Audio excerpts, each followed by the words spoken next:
Assalamualaikum warahmatullahi wabarakatuh. Perkenalkan, nama saya Ida Sentia Peronisa dari kelas HKI 4A akan menyetorkan hafalan kaidah dari mata kuliah Qawaid Fiqhiyah. Yang pertama, al-aslu fi ibda'i tahrim. Hukum asal pada masalah seks adalah haram. Contohnya, seorang laki-laki dan perempuan haram hukumnya melakukan seks. Tetapi lain halnya jika hubungan seks tersebut dilakukan setelah akad pernikahan, maka halal hukumnya. Kaidah yang kedua, la nikahu ayubsidu bifasadi sadaqah. Akad nikah tidak rusak dengan rusaknya mahar. Contohnya, apabila seseorang mewakilkan dalam akad nikah dengan menyebut maharnya, kemudian si wakil menambah maharnya tadi, misalnya 10 gram emas menjadi 15 gram emas, maka akad nikahnya tetap sah dan si wanita mendapat mahar mitsli. Kaidah yang ketiga, kullu adwin haruma nazaru ilaihi haruma masahu bitohri kon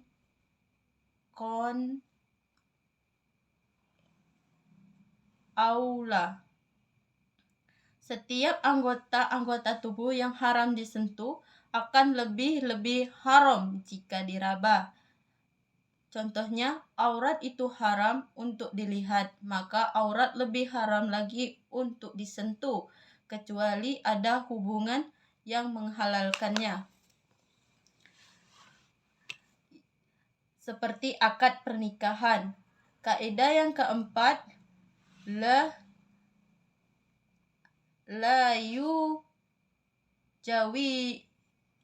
jawizu muslimu kafirotan. Wali yang muslim tidak boleh menikahkan wanita kafir. Contohnya, seorang ayah yang memiliki seorang anak yang beragama kafir, maka tidak sah jika menjadi wali anaknya, karena wanita kafir tidak memiliki wali nasab.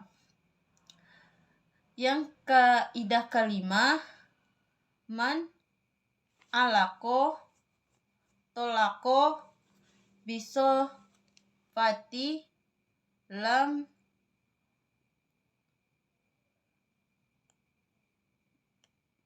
bi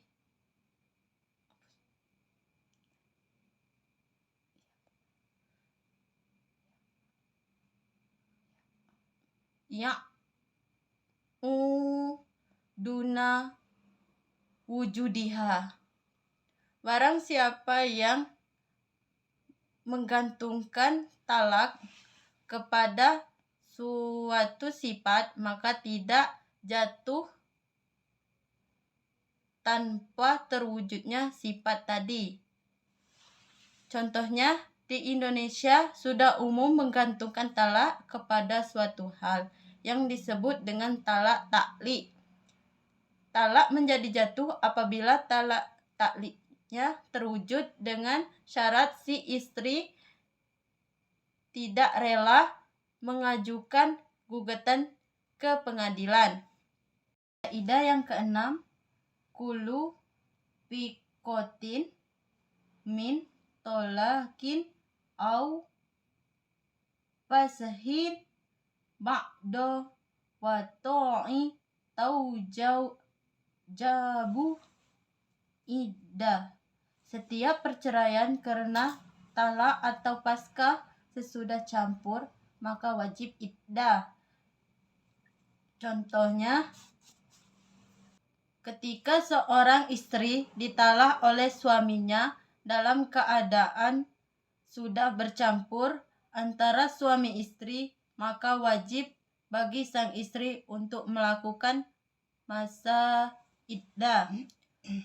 Kaidah yang ketujuh, kullu man la illa khalaqa biwa sitotin fala barisu biwujudiha.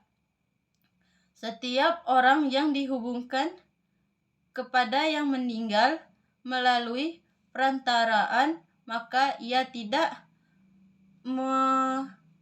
mewarisi selama perantaraan itu ada. Contohnya, ahli waris yang mahjub iskot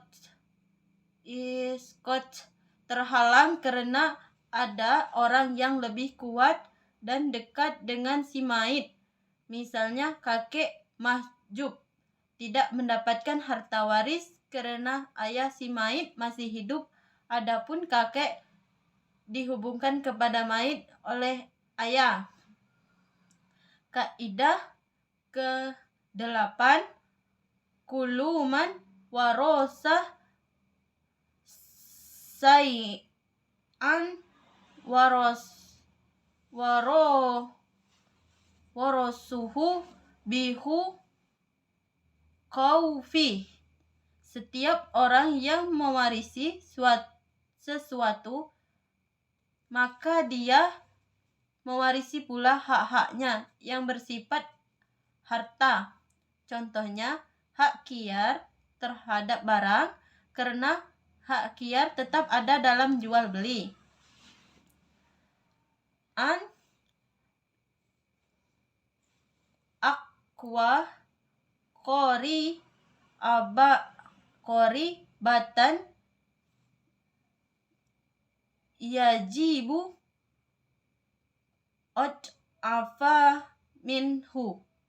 Kekerabatan yang lebih kuat menghalangi kekerabatan yang lebih lemah. Contohnya, saudara laki-laki seibu sebapak menghalangi saudara laki-laki sebapak dalam mendapatkan warisan. Kaidah yang ke-10,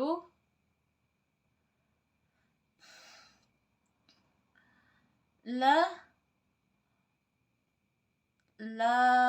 torokati illa ba'da saladi daini. Tidak ada harta peninggalan kecuali setelah dibayar lunas utang orang yang meninggal. Contohnya, ketika ada seorang laki-laki meninggal dan dia memiliki hutang, dia tidak memiliki apa-apa selain rumah yang ditinggalnya dan ladang. Baiklah, itulah 10 kaidah. Saya akhiri. Wassalamualaikum warahmatullahi wabarakatuh.